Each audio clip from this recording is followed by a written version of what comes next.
I've been thinking about failure a lot. What is failure and what's the fear of it? I think I get consumed by the fear that I'm not living up to like the potential that I think I should be. And it's always giving me like the worst, just like panic of like, oh my God, this is my life. I only get this one guaranteed.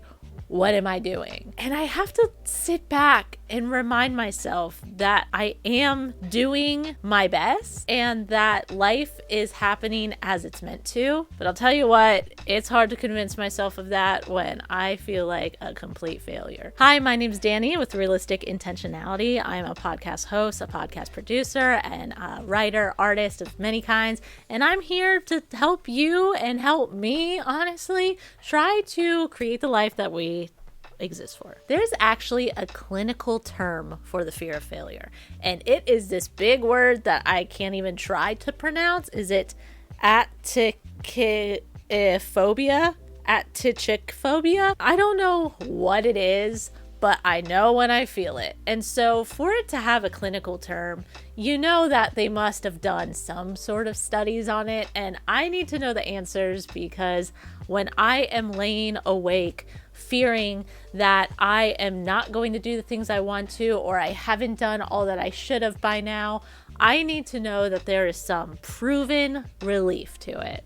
And if you can relate to me, then I think you found the right video, and let's just hold hands in solidarity. It's okay. We're not failures, even if we fail. So the core idea of that big clinical issue of fear of failure is it's not necessarily about outcomes. It's turned into identity. Everyone fails at things. Even the most successful people say that their successes were built on failures. It's like we lost sight of that, the fact that we are meant to fail, that failing is inevitable. And we've made it into my entire identity, my entire life will shatter if I fail. Or my self-worth is tied to not failing. And if I'm failing, then all my self-worth just goes down the crapper and I'm just a big piece of shit, which is so heartbreaking because here on this platform, and I just like hope that like as humans, we've kind of been like accepting this,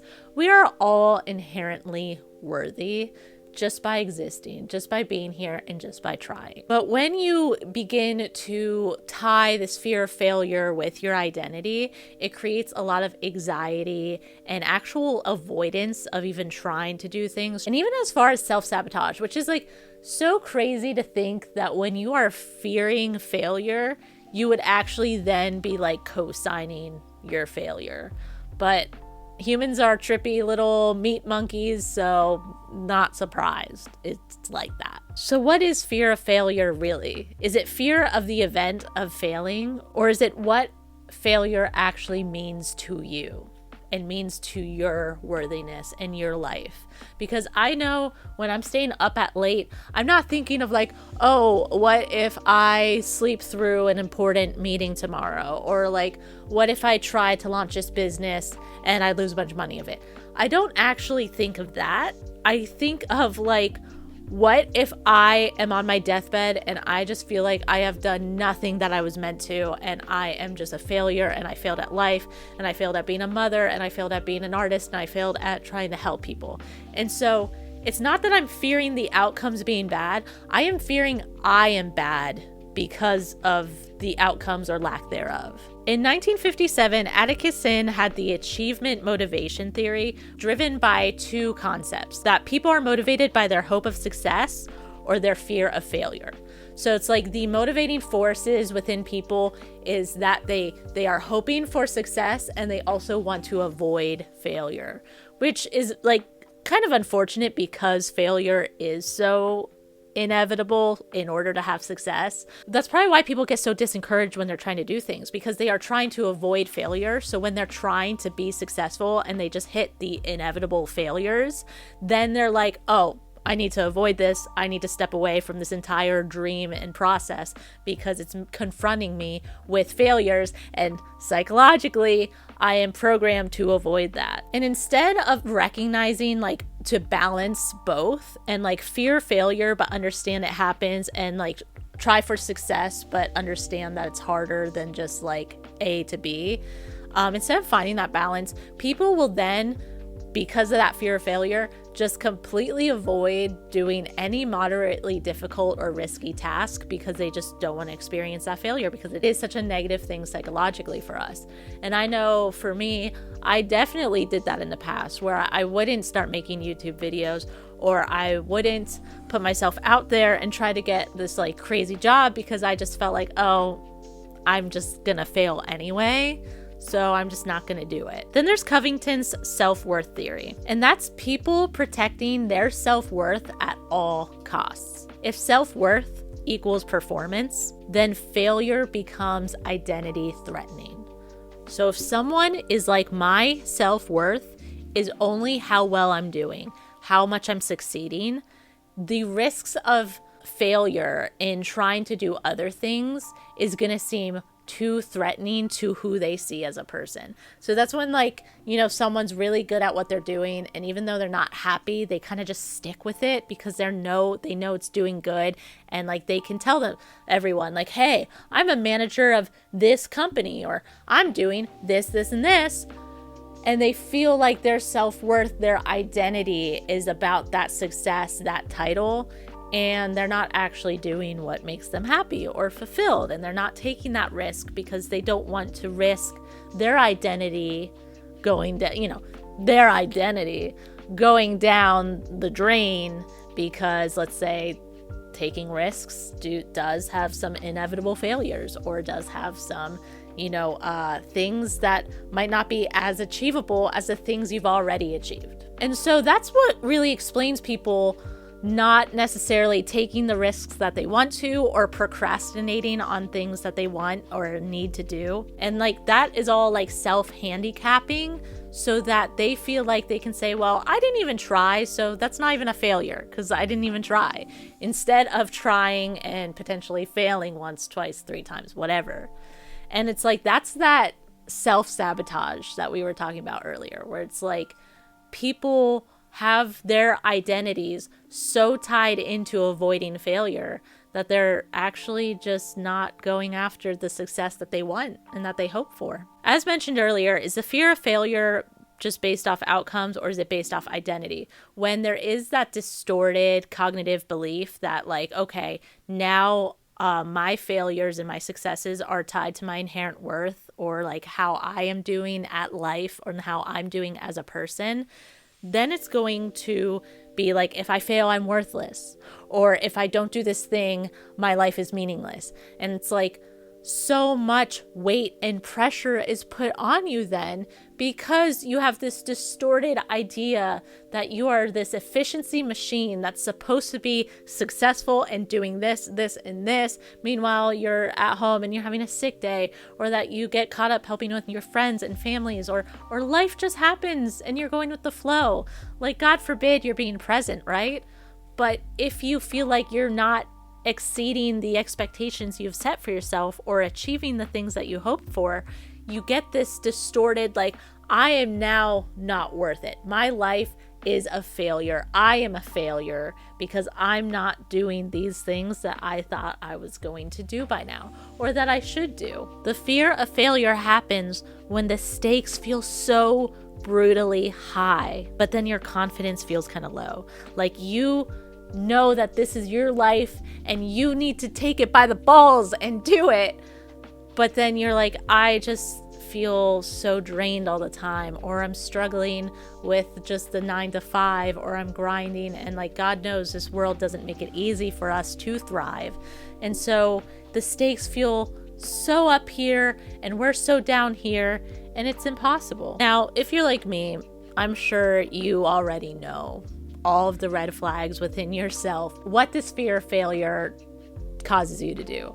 I know for me, and I'm sure many of you guys out there, it causes you to be a perfectionist, right? Because you feel like if you're going to do this project, it needs to come out perfect now. Like, if you're spending the time, if you're doing the effort, it needs to be perfect, because this is it. This is what you're committing yourself to. I know I feel that way with my book. I am constantly trying to write and sit down and write, but when I feel like I'm not in an inspired state, I feel like I don't write as well. And so then I'm like, well, I shouldn't write if I'm not feeling inspired because it's not going to come out perfect, which then ties into procrastination and self-sabotage. Because guess what? Life is hard and I'm not always feeling inspired to write a book. Okay, I need to sit down and I need to write it regardless of my motivations.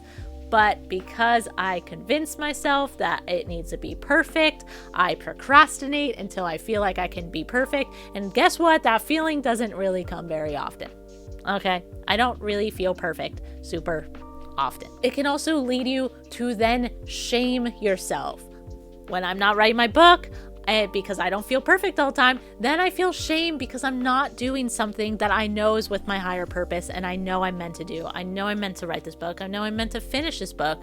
But because I'm not doing it, because I'm procrastinating, because of that perfectionism, then all of a sudden I am feeling shameful and guilty. And every time I try to sit on the couch to play Legend of Zelda, or I want to doom scroll a little bit, I'm feeling guilty because guess what? I should be writing my book and I'm not. And I'm doing all these things that really have no effect on my life in a positive way, at least.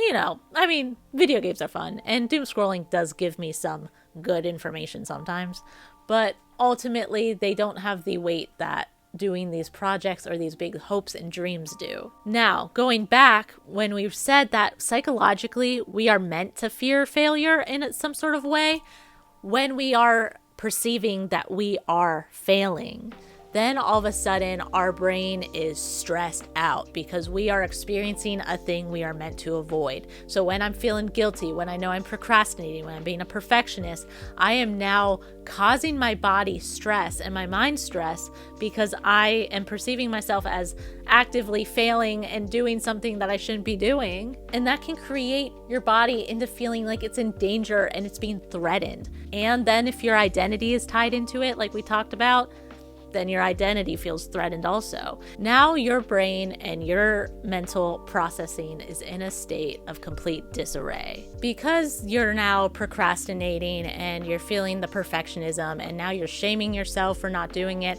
and your brain is psychologically programmed to fear failure and avoid it, but you feel like you're just getting confronted by your failing at all times, you are now creating anxiety, and your brain and your headspace is in like red alert. I'm struggling. My self-worth is now tanking. I'm not doing well in life. And believe it or not, feeling that way about yourself and life and being stressed isn't really conducive with actually doing the things you want and actually feeling the way you want. It's so funny how everything is such like a perpetual cycle, and it's like this feedback loop, and even if you identify it, you still end up falling in it. It's like, I know I am not doing what would make me feel better, and I feel guilty about it, and so now my guilt and knowing that I'm not going to do it makes me feel like I'm not in a headspace to do the thing, and now I'm going to continue going through this cycle of feeling like crap, not doing it because I feel like crap, and then feeling like crap because I'm not doing it. It's tough. And as it ties with identity, and it could even tie within like social identities when we avoid people because, hey, if we say we're going to do this great thing and the person asks, hey, have you done the great thing yet? And you have to look at them and tell them, no, I haven't. It makes you feel like crap. It makes you feel badly. And so then you start isolating, or you start avoiding people, or you start making excuses, and you don't actually just acknowledge the fact that you're human and yeah, you haven't quite done it yet and that you're working on it. I know for me, I've talked about this book on my platform for over a year now, getting close to a year and a half. And I do feel the inclinations to feel shame that like I still haven't finished this book, but people spend years writing books. And at least I'm holding on to it, and I'm still actively trying to make it happen. And I'd rather be transparent and be like, yeah, I am still working on a book, but it is taking a long time because I'm falling into spirals of perfectionism and fear of failure. And I'd rather talk about that than just like ignore it and sweep it under the rug. But a lot of times psychologically we do. We try not to bring it up, or we try to avoid people. And it really just starts isolating us in this like shame spiral and this fear of failure and the fear of actively failing that really is so hard to pull yourself out of. You're self-sabotaging your social life. You're self-sabotaging your work ethic. You're not doing it. You're self-sabotaging your mental health because you're shaming yourself over this. And you've created this whole shame bubble spiral all out of the fear of failing. And you know what? Failure is still inevitable, and failure is still just an outcome. So it's like you're creating this mountain of something that's really unavoidable, and just something that as humans we have to learn how to deal and cope with. When a fear of failure becomes debilitating, it does not help you whatsoever, because sometimes fear of failure can be a motivator. It can, people who are born on the streets work hard and then end up having 7-figure companies because they felt the survival need and desperation to avoid failure and to rebuild their lives.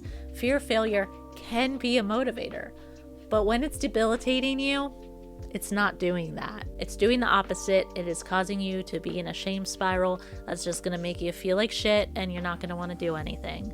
And again, speaking from experience, because I wake up in this weird shame, fear of failure, fear of everything in the middle of the night pretty often. And actually, I just wrote a chapter about my fear of failure and how I have to try to reframe it to understand that fear of failure ultimately comes out of the fact that you have dreams and hopes that you think you're capable of. It's like, at least somewhere inside you think you're capable of. Even if your confidence starts to waver and you're like, can I really do this? Should I even try? That the thing is, you have that dream for a reason. You can think about how to theoretically do it in your head. It's worth the effort to try.